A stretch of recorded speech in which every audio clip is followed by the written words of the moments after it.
അന്ന് ആദ്യമായി ഞാൻ കാരണം എൻ്റെ അച്ഛൻ കരഞ്ഞു. അച്ഛൻ കരഞ്ഞ് കണ്ടിട്ടില്ല ഞങ്ങൾ.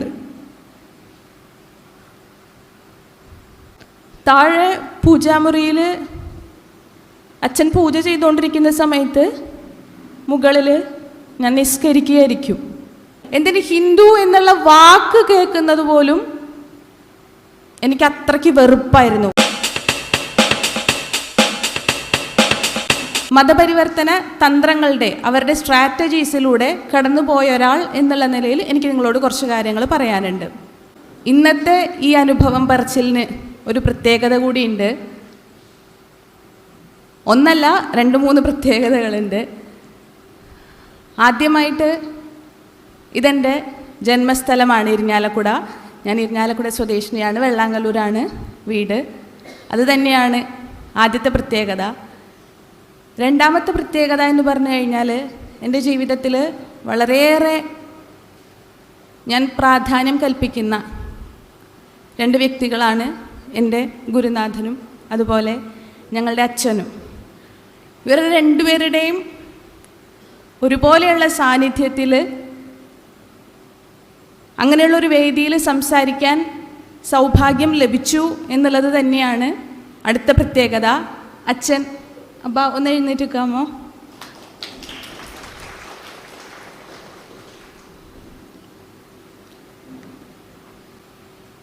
കേരള സ്റ്റോറി സിനിമയിൽ കാണിച്ചതുപോലെ ഒരു ലവ് ജിഹാദിൻ്റെ വിക്ടിം അല്ല ഞാൻ. പക്ഷേ എന്നാൽ അതിൽ കാണിച്ചിരിക്കുന്ന മതപരിവർത്തന തന്ത്രങ്ങളുടെ അവരുടെ സ്ട്രാറ്റജീസിലൂടെ കടന്നുപോയ ഒരാൾ എന്നുള്ള നിലയിൽ എനിക്ക് നിങ്ങളോട് കുറച്ച് കാര്യങ്ങൾ പറയാനുണ്ട്. ഞങ്ങൾ 3 പേരാണ്. എൻ്റെ ചേച്ചിയും അനിയത്തിയും വന്നിട്ടുണ്ട്. ഞങ്ങൾ 3 പേരും ഇന്ന് ആർഷവിദ്യാസമാജത്തിൻ്റെ പ്രവർത്തകരാണ്, മുഴുവൻ സമയ പ്രവർത്തകരാണ്. അപ്പോൾ ഞങ്ങൾ ജനിച്ചതും വളർന്നതും ഒരു യാഥാസ്ഥിതിക ബ്രാഹ്മണ കുടുംബത്തിലാണ്. അത് പറയാൻ കാരണമുണ്ട്, എടുത്തു പറയാൻ കാരണമുണ്ട്. കാരണം എല്ലാവരും പറയും മതം മാറിപ്പോകുന്നത് ഒന്നില്ലെങ്കിൽ ദാരിദ്ര്യം എന്നുള്ള അവസ്ഥ ചൂഷണം ചെയ്തുകൊണ്ടായിരിക്കാം, അതല്ലെങ്കിൽ വിദ്യാഭ്യാസമില്ലായ്മ ചൂഷണം ചെയ്തുകൊണ്ടായിരിക്കാം, അല്ലെങ്കിൽ നമ്മുടെ സംസ്കാരത്തെക്കുറിച്ചും അല്ലെങ്കിൽ അനുഷ്ഠാനങ്ങളെക്കുറിച്ചുള്ള അറിവില്ലായ്മ കൊണ്ടായിരിക്കാം, അതല്ലെങ്കിൽ വീട്ടിലെന്തെങ്കിലും പ്രശ്നങ്ങൾ സാഹചര്യങ്ങളൊക്കെ ഉള്ള കുടുംബങ്ങളാണെന്നുണ്ടെങ്കിൽ അങ്ങനെയുള്ള കാരണങ്ങൾ കൊണ്ടും മതം അങ്ങനെയുള്ളത് കൊണ്ടാണ് മതം മാറിപ്പോകുന്നത് എന്നാണ് ഭൂരിഭാഗം പേരും വിശ്വസിച്ചിരിക്കുന്നത്. പക്ഷേ എന്നാൽ ഞങ്ങളുടെ കുടുംബത്തെ പറ്റി പറയാന്നുണ്ടെങ്കിൽ ഞങ്ങളുടെ ഒരു കൂട്ടുകുടുംബമാണ്. അച്ഛനും അമ്മയും എന്ന് പറഞ്ഞാൽ അവർ ഞങ്ങൾക്ക് ജസ്റ്റ് പാരൻസ് മാത്രമായിരുന്നില്ല, അവർ ഞങ്ങളുടെ കൂട്ടുകാർ കൂടിയായിരുന്നു. അവരുടെ എല്ലാ ബുദ്ധിമുട്ടുകളും എല്ലാം സഹിച്ചുകൊണ്ട്, ത്യാഗങ്ങളും സഹിച്ചുകൊണ്ട് ഞങ്ങളുടെ ഒരു ചെറിയ ഇഷ്ടത്തിനാണെങ്കിൽ പോലും അതുപോലെ അത് നടത്തിത്തരാനായിട്ട് ശ്രമിക്കുന്ന ഒരച്ഛനും അമ്മയാണ്. ഇവിടെ അച്ഛൻ ഇരുത്തിക്കൊണ്ട് ഞാൻ പറയുന്നതല്ല, ചെറുപ്പം മുതലേ വളരെ ആധ്യാത്മികമായ വഴിയിലൂടെ തന്നെയായിരുന്നു അച്ഛനും അമ്മയും ഞങ്ങളെ കൈപിടിച്ച് നടത്തിയിരുന്നത്. അച്ഛനെയും അമ്മയെ പോലെ തന്നെ ഞങ്ങളെ കൊണ്ടു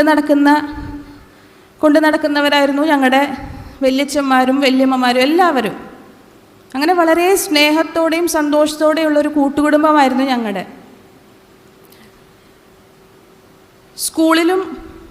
സ്കൂളിലാണെന്നുണ്ടെങ്കിലും കോളേജിലാണെങ്കിലും എല്ലാം നമുക്കിഷ്ടമുള്ള എഡ്യൂക്കേഷൻ നൽകാൻ തന്നെ എല്ലാവരും അവരെല്ലാത്തിനും എല്ലാവിധ പിന്തുണയും നൽകുന്നൊരു ഫാമിലി ആയിരുന്നു. അങ്ങനെ ഒരു ബാക്ക്ഗ്രൗണ്ടാണ് ഞങ്ങൾക്കുള്ളത്. അങ്ങനെ വളരെയേറെ പ്രതീക്ഷയോടെ 2013 അച്ഛൻ എന്നെ എറണാകുളത്ത് ഫിസിയോതെറാപ്പി പഠിക്കാനായിട്ട് കൊണ്ടുവിട്ടു. അപ്പോൾ നമ്മുടെ ഹോസ്റ്റലിൽ പലതരത്തിലുള്ള കുട്ടികളുണ്ടാവുമല്ലോ, ഹിന്ദുക്കളുണ്ട്, ക്രിസ്ത്യൻസുണ്ട്, മുസ്ലിംസ് ഉണ്ട്. അപ്പോൾ അങ്ങനെ ഹോസ്റ്റൽ മുറികളിലെ സ്വാഭാവികമായ ചർച്ചയിൽ കൂടെ ഇവർ പല ചോദ്യങ്ങൾ നമ്മളോട് ചോദിക്കാൻ തുടങ്ങി. ഇതുവരെ ഞാൻ കേട്ട് പരിചരിച്ചിട്ടില്ലാത്ത തരത്തിലുള്ള ചോദ്യങ്ങൾ. അങ്ങനെ ആ ചോദ്യങ്ങൾ ഓരോന്നോരോന്നായി വരുമ്പോൾ എങ്ങനെ അതിന് ഉത്തരം പറയണം എന്നറിയുന്നില്ല. വീട്ടിൽ വന്ന് ചോദിക്കുമ്പോഴും അവരുടെ അറിവ് വെച്ചിട്ടുള്ളത് അവർ പറഞ്ഞു തരുന്നുണ്ട്. പക്ഷെ എന്നാലും ഇവിടെ നിന്നുള്ള ക്വസ്റ്റ്യൻസ് പിന്നെയും പിന്നെയും കൂടി കൂടി വരികയാണ്. അപ്പം നമുക്ക് ശരിയായിട്ട് നമ്മുടെ ധർമ്മത്തിൻ്റെ കാര്യങ്ങൾ അറിയാത്തത് കൊണ്ട് തന്നെ, ആ ഒരു അജ്ഞത അവിടെ ഉള്ളത് കൊണ്ട് തന്നെ ഇവരുടെ ചോദ്യങ്ങൾക്കൊന്നും ശരിയായിട്ട് ഉത്തരം കൊടുക്കാൻ പറ്റിയില്ല. അപ്പോൾ അവരുടെ ആ ഒരു നമ്മളൊരു കൺഫ്യൂഷൻ ഉണ്ടാവുമല്ലോ, അങ്ങനെയുള്ള ആ ഒരു അവസ്ഥയിൽ അവരവരുടെ മതത്തെക്കുറിച്ച് പറയാൻ തുടങ്ങി. അങ്ങനെ ആ ഒരു ഇസ്ലാം സ്വാധീനത്തിൽ ഞാൻ ചെന്ന് പെട്ടു. ഒരു 6 വർഷത്തോളം ഞാൻ ഇസ്ലാമിക സ്വാധീനത്തിലായിരുന്നു. ഈ 6 വർഷം ഇസ്ലാം മതം പഠിച്ചു കഴിഞ്ഞപ്പോഴേക്കും ഉണ്ടായ വ്യത്യാസം എന്താണെന്ന് പറഞ്ഞു കഴിഞ്ഞാൽ, അതുവരെ നമ്മളെല്ലാവരും വിശ്വസിച്ചിരിക്കുന്നത് അല്ലെങ്കിൽ വിചാരിക്കുന്നത് എല്ലാ മതവും ഒന്നല്ലേ, അപ്പോൾ അതെന്ത് പഠിച്ചു കഴിഞ്ഞാലും എന്താ കുഴപ്പം എന്നുള്ളതായിരുന്നു. പക്ഷേ എന്നാൽ ഈ ഒരു ആശയം തലയിൽ കയറാൻ തുടങ്ങിയപ്പോൾ തൊട്ട് എനിക്ക് മനസ്സിലായി, അല്ലെങ്കിൽ ഞാൻ വിശ്വസിക്കാൻ തുടങ്ങി, ഞാൻ കരുതാൻ തുടങ്ങി, ബാക്കിയെല്ലാം തെറ്റാണ്, ഇസ്ലാം മാത്രമാണ് ശരി. ബാക്കി എല്ലാ ദൈവങ്ങളും പിശാചുക്കളാണ്, അള്ളാഹു മാത്രമാണ് ഒരേ ഒരു ദൈവം. ബാക്കി എല്ലാവരും അമുസ്ലിങ്ങൾ, അത് അച്ഛനമ്മമാരായിക്കോട്ടെ, സഹോദരങ്ങളായിക്കോട്ടെ, ബന്ധുക്കളായിക്കോട്ടെ, സുഹൃത്തുക്കളായിക്കോട്ടെ, ആരായിക്കോട്ടെ, അമുസ്ലിങ്ങളാണോ അവർ വെറുക്കപ്പെടേണ്ടവരാണ്.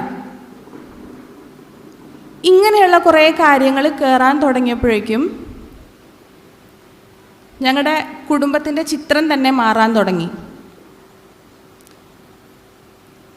ഞാനൊരിക്കലും മതം മാറിപ്പോകും എന്നൊരിക്കലും വീട്ടുകാർ ചിന്തിച്ചിട്ട് പോലും ഉണ്ടാവില്ല.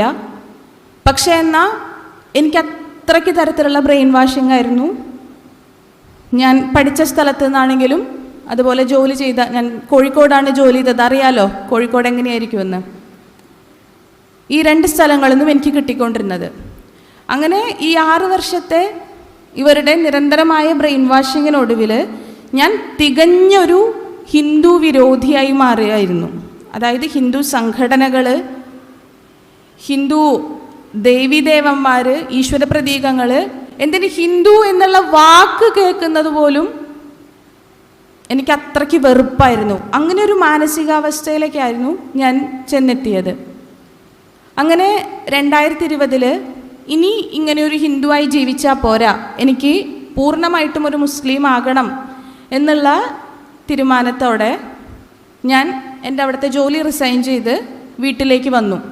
2020 എന്ന് പറയുമ്പോൾ നിങ്ങൾക്ക് എല്ലാവർക്കും അറിയാം, കൊറോണ ലോക്ക്ഡൗൺ കാലഘട്ടമാണ്.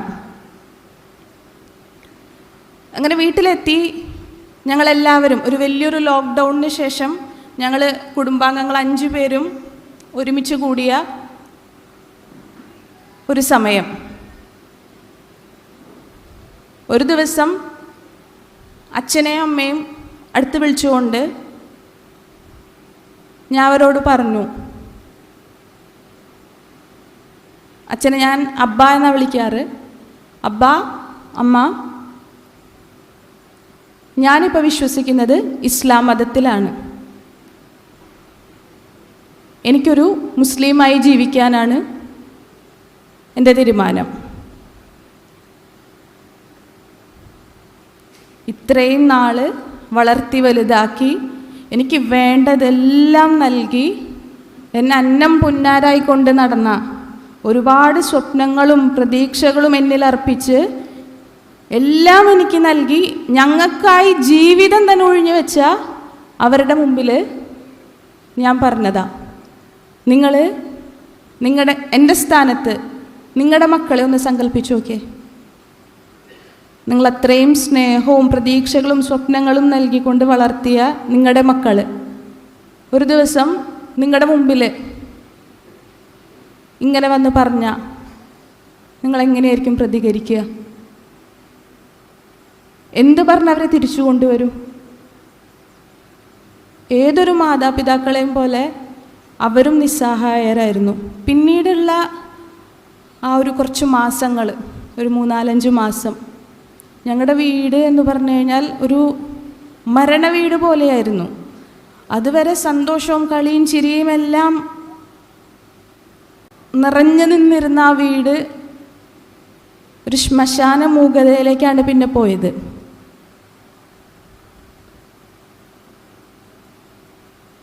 അതുവരെ അച്ഛൻ കരഞ്ഞു കണ്ടിട്ടില്ല ഞങ്ങൾ. പക്ഷെ അന്ന് ആദ്യമായി ഞാൻ കാരണം എൻ്റെ അച്ഛൻ കരഞ്ഞു.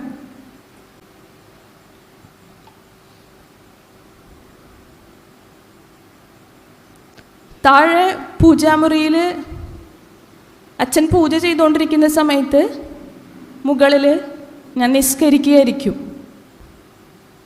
ഈ സംഭവം അറിഞ്ഞപ്പോൾ തൊട്ട് അച്ഛനും അമ്മയും ആകെ തകർന്നു. അവർ ഉണ്ണുന്നില്ല, ഉറങ്ങുന്നില്ല. ഇതെല്ലാം ഞാൻ അറിയുന്നുണ്ട്. പക്ഷേ അതൊന്നും എൻ്റെ തീരുമാനത്തെ മാറ്റുന്നില്ല.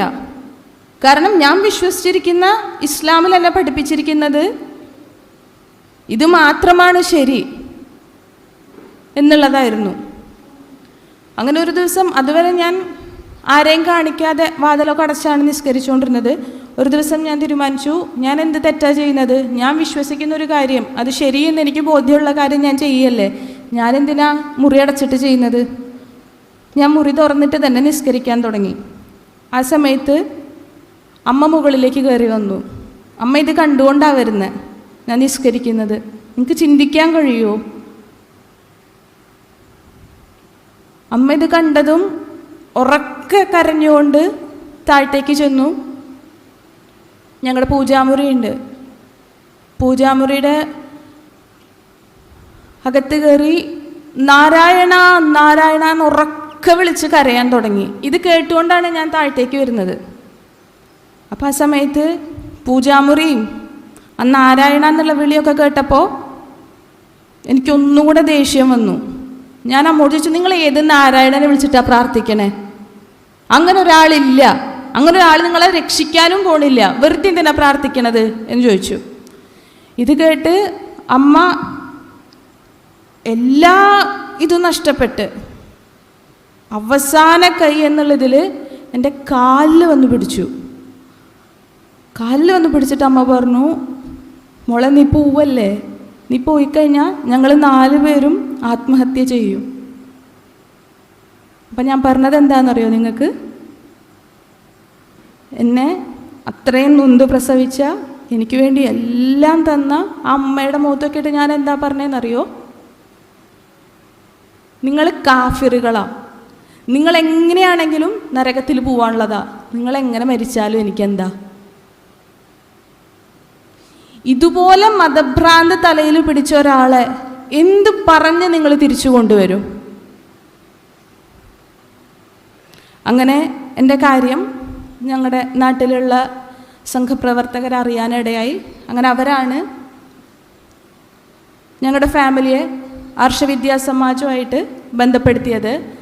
അപ്പോൾ ഞങ്ങളുടെ ഒരു കസിൻ ചേട്ടനുണ്ട്, അജയ് ചേട്ടൻ ഒരു ദിവസം എന്നോട് വന്നിട്ട് പറഞ്ഞു, നിൻ്റെ ചോദ്യങ്ങൾക്ക് ഞങ്ങൾക്ക് ഉത്തരമില്ല എന്ന് കരുതിയിട്ട് ഈ ചോദ്യങ്ങൾക്കൊന്നും ഉത്തരമേ ഇല്ല എന്ന് നീ വിചാരിക്കരുത്.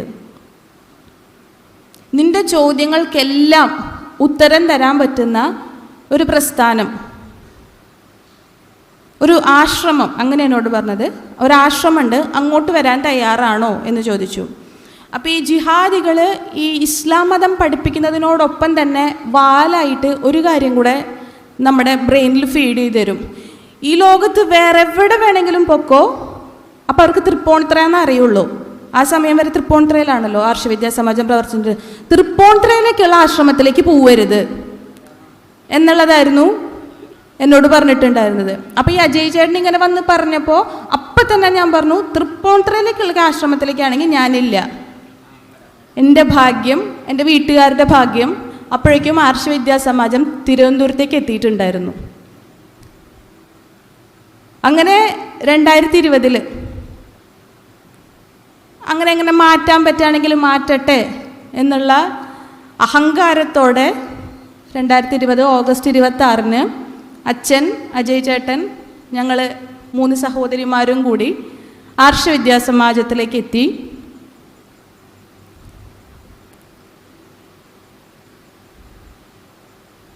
മൂന്നാം ദിവസമാണ് ആചാര്യ മനോജിയുമായിട്ടുള്ള എൻ്റെ സംവാദം നടക്കുന്നത്. നിങ്ങൾ ആലോചിക്കണം, 6 വർഷമായി ഞാൻ പഠിച്ചുകൊണ്ടിരുന്ന, ഞാൻ അനുഷ്ഠിച്ചുകൊണ്ടിരുന്ന ഒരു വിശ്വാസം ആരൊക്കെ ശ്രമിച്ചിട്ടും എൻ്റെ അച്ഛനമ്മമാരുടെ കണ്ണുനീരോ, എൻ്റെ സഹോദരങ്ങളുടെ കണ്ണുനീരോ, എൻ്റെ സുഹൃത്തുക്കളുടെ ഉപദേശമോ, ബന്ധുക്കളുടെയോ നാട്ടുകാരുടെയോ ഹിന്ദു സംഘടനാ പ്രവർത്തകരുടെ ഉപദേശങ്ങളോ മുന്നറിയിപ്പുകളോ ഒന്നും ബാധിക്കാത്ത എന്നെ അദ്ദേഹം വെറും 3.5 മണിക്കൂറുള്ള സംഭാഷണം കൊണ്ട് അദ്ദേഹം തെളിയിച്ചു തന്നു, ഇസ്ലാം ഒന്നുമല്ല, തെറ്റാണ്. ആ 3.5 മണിക്കൂറുള്ള സംഭാഷണത്തിനൊടുവിൽ അദ്ദേഹം ചോദിക്കുകയാണ് എന്നോട്, മോളെ ഇനി നീ പറ, ഇതുപോലുള്ളൊരു മതം നിനക്ക് വേണോ? അപ്പോൾ അവിടെ വെച്ച് അദ്ദേഹത്തിന് മുമ്പിൽ കൈകൂപ്പിക്കൊണ്ട് ഞാൻ പറഞ്ഞു, എനിക്കിനി ഇസ്ലാം വേണ്ട. ഞങ്ങളുടെ ചെറുപ്പം മുതലേ അച്ഛൻ പറയാറുണ്ടായിരുന്നു, ഞാൻ വിളിച്ച ഗുരുവായൂരപ്പൻ വെളിപ്പുറത്താണ്. അത് ഇത്രത്തോളം സത്യമാണ് എന്ന് തിരിച്ചറിഞ്ഞത്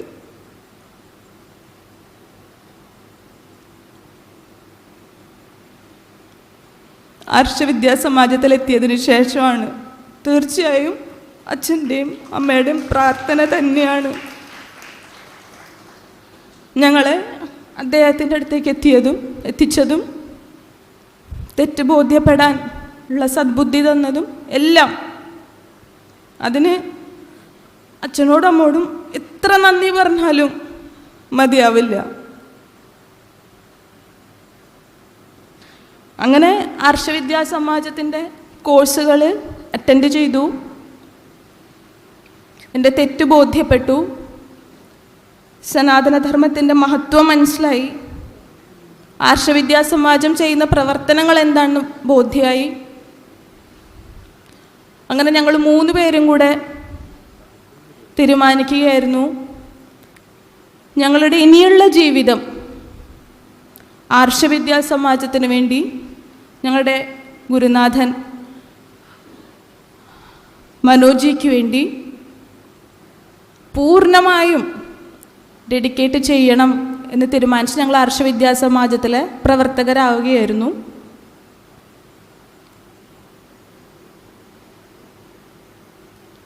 ഞങ്ങൾ ഇന്നും വിശ്വസിക്കുന്നു, ഞങ്ങളുടെ ജീവിതത്തിൽ ഞങ്ങൾ എടുത്തിരിക്കുന്ന ഏറ്റവും നല്ല ഡിസിഷൻ എന്താണ് എന്ന് ചോദിച്ചു കഴിഞ്ഞാൽ അത് ഞങ്ങൾ ആർഷവിദ്യാസമാജത്തിൽ പൂർണ്ണസമയ പ്രവർത്തകരാകാൻ തീരുമാനിച്ചു എന്നുള്ളത് തന്നെയാണ്.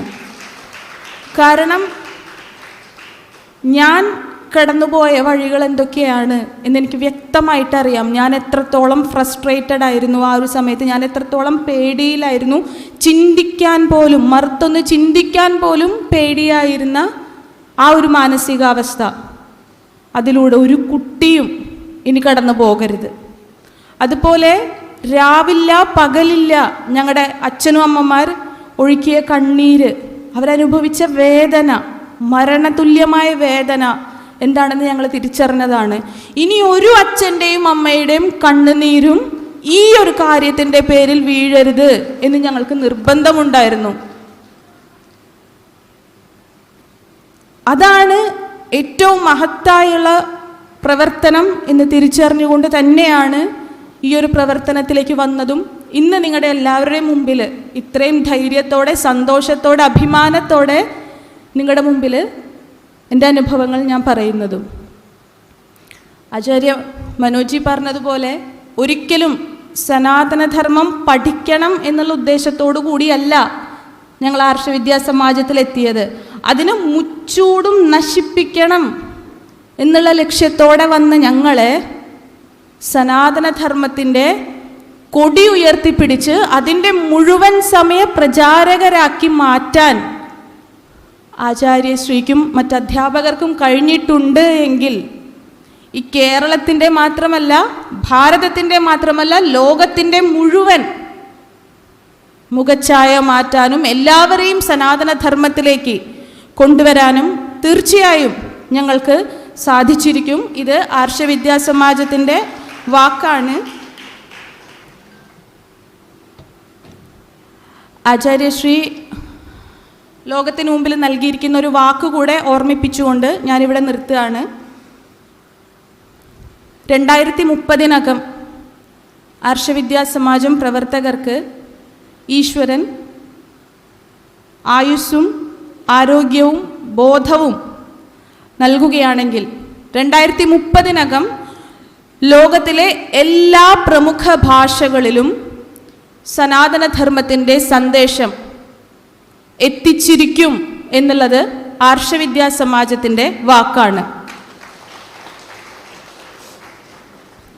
പക്ഷേ അതിനായി നിങ്ങളുടെ എല്ലാവരുടെയും പിന്തുണ കൂടെ വേണം എന്നാണ് എനിക്ക് അഭ്യർത്ഥിക്കാനുള്ളത്.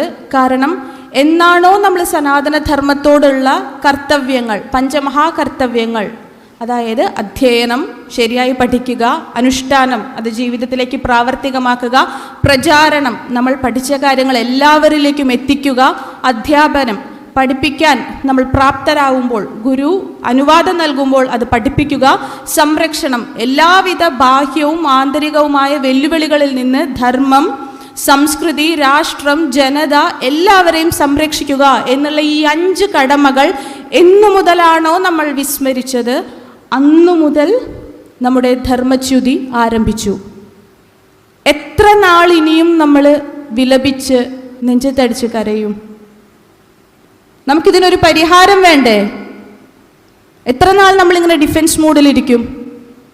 അതുകൊണ്ട് അതിനുള്ള അതുല്യ പദ്ധതികളുമായി ആർഷവിദ്യാസമാജം നിങ്ങൾക്ക് മുമ്പിൽ എത്തിയിട്ടുണ്ട്.